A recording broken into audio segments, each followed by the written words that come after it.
Okay. Hi, I'm Kimberly Lane. Hi, I'm Tom Henschel. I'm Sonia Jante.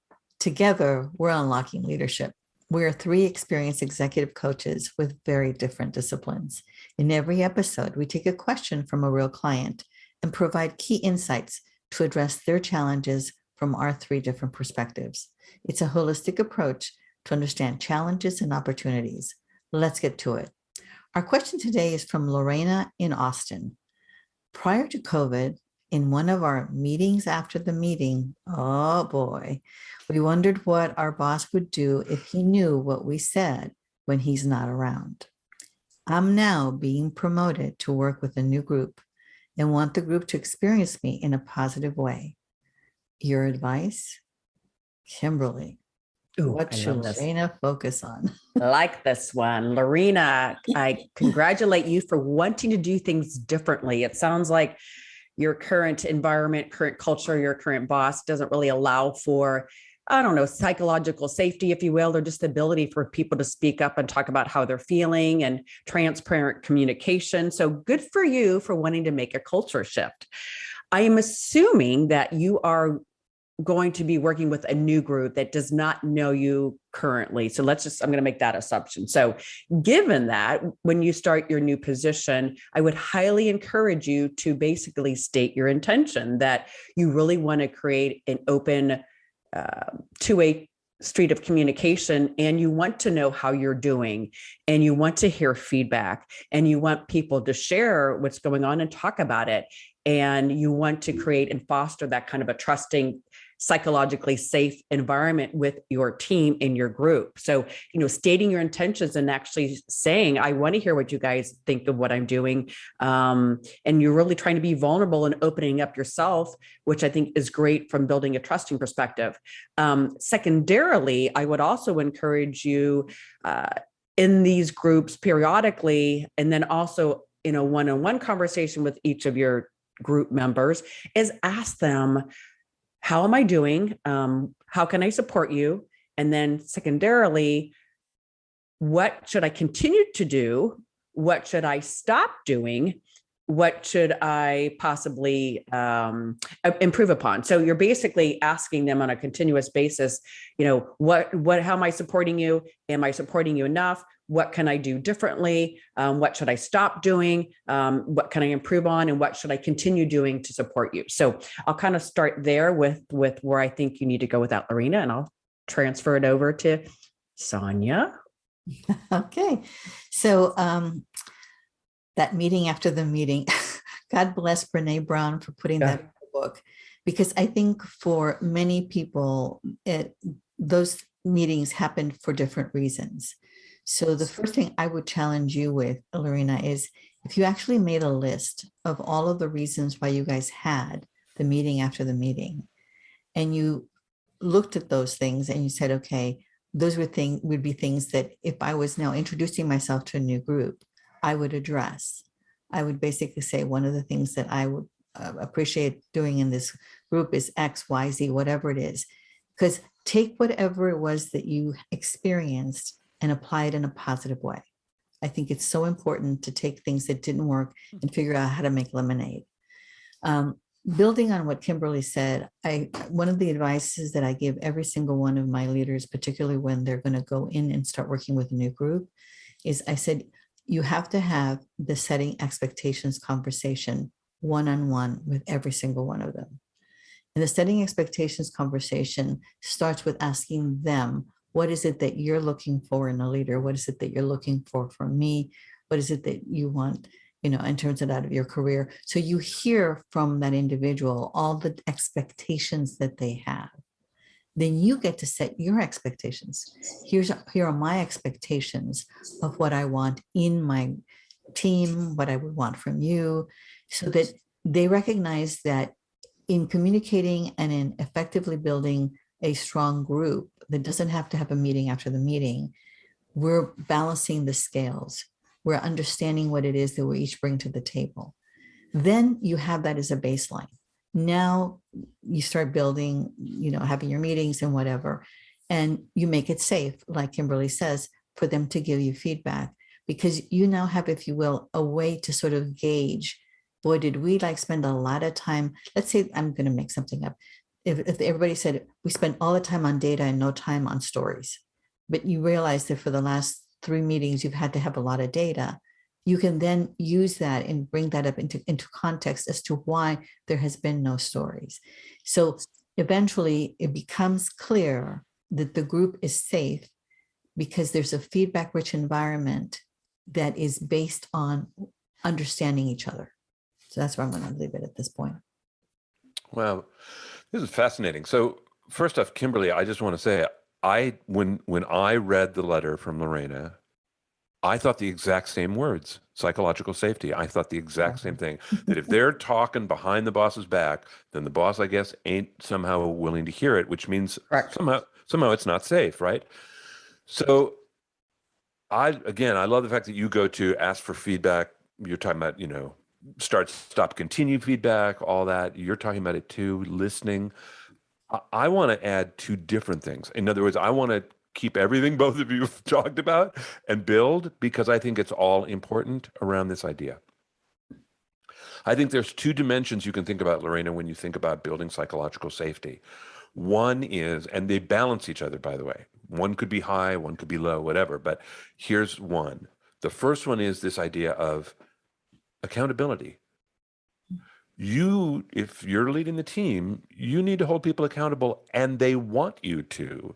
They want you to do it appropriately, but they want you to because they want to know where they stand. They want to know what a good performance looks like. That's your job as a leader, which means you better have some really good skills, like, for example, difficult conversations or crucial conversations. You better be able to talk to people in a way that they can hear it, where if they get defensive, you know how to kind of manage it. You know how to manage yourself.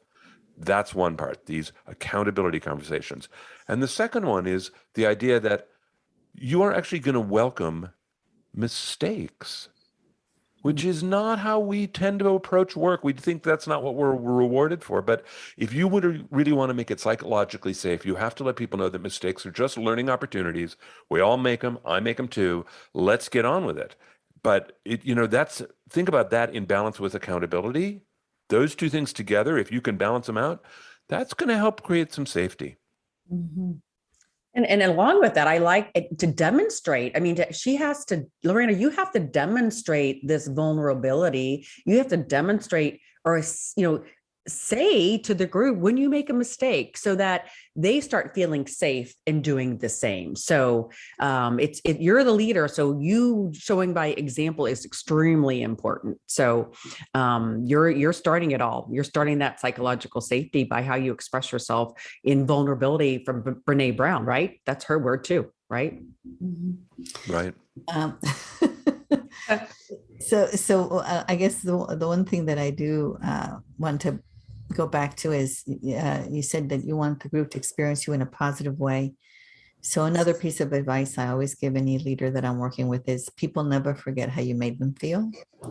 So start off with your intention of how it is that you want them to feel. And potentially that will give you an inspiration of how you launch the meeting. Today you want to generate a feeling of excitement, or you want to generate a feeling of trust, or whatever it is. Because I think that understanding what is the impact that you want to leave with them will go a long way for them to want to pull that with you, or make that happen as well. Something to think about. Yeah, and I'll just tag on real quick, Tom. You kind of made me think of that about how you make them feel. It's also, they won't care what you know, Lorena, until they know you care about them and they're unique individuals. And I think, Tom, you expressed too,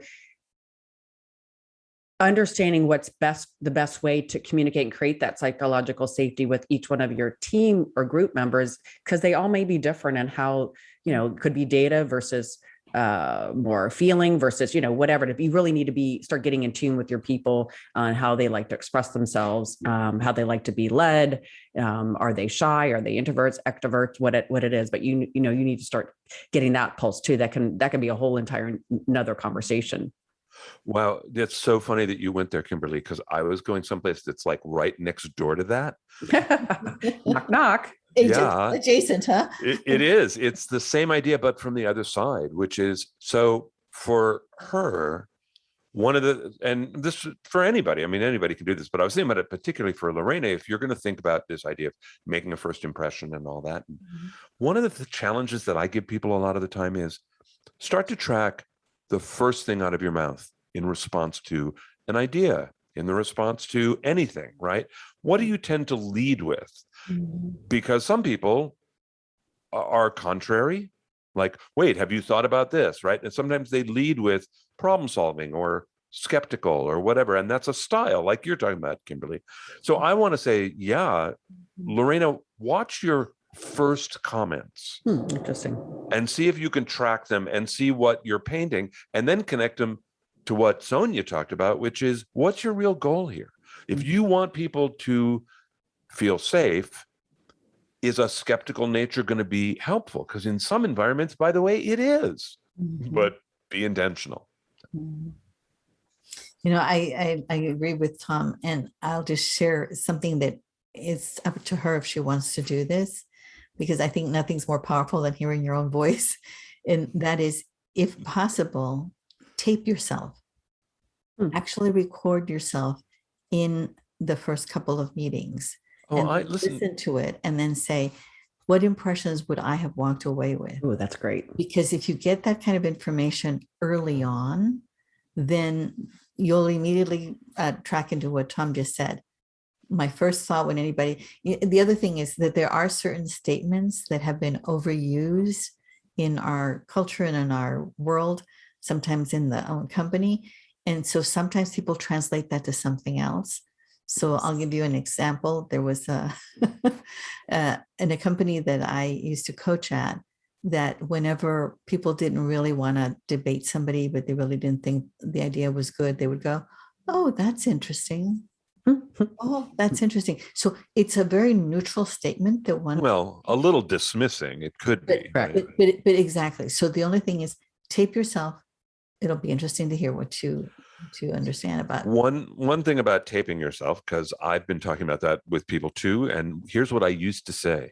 Okay. Is, can you tape your side of a conversation on the phone? Right? In other words, we don't hear the other person. Like if I were leading a real meeting and there were 7 of us around a conference table, I do not have permission to tape that meeting. Correct. And I think you have to watch. But by the way, people do it all the time. That's how we get undercover stuff, and right, because it's so easy on your phone now. Well, but really, before you walk in the room, you hit record and it's just in your pocket and you don't do anything about it, and it just records the meeting. But that's not okay. I mean, that's not what we're talking about. But for example, for me on Zoom, right, where I wear headsets, that if I were recording me, I would just get me. I would not hear either of you on the tape. So I think that's great. I just want to say, especially when it's only you. Yeah, be mindful. Yeah. Yeah, it's really powerful to hear, like, whoa, that's, because you don't get to hear the other side of it. You don't get to hear how you dovetailed. All you get to hear is where you begin. Yeah, it's cool. Yeah. That's true. So, Lorena, thank you. Thank you for your question today. We hope you got some tools out of it. I'm sure you did. For those of you who are listening, those of you who are viewing, we hope you got some value too. If you did, like the episode, share it, leave us a review, subscribe to our YouTube channel. We're at unlockingleadership-askthecoaches.com. We're wherever you listen to your podcasts. If you have a question from us, if we can help you in any way, please reach out to us. Our contact information is in the show notes, or shoot us an email. We're at info@unlockingleadership-askthecoaches.com. We would really love to hear from you. Join us next time to find your keys to unlocking your best leadership.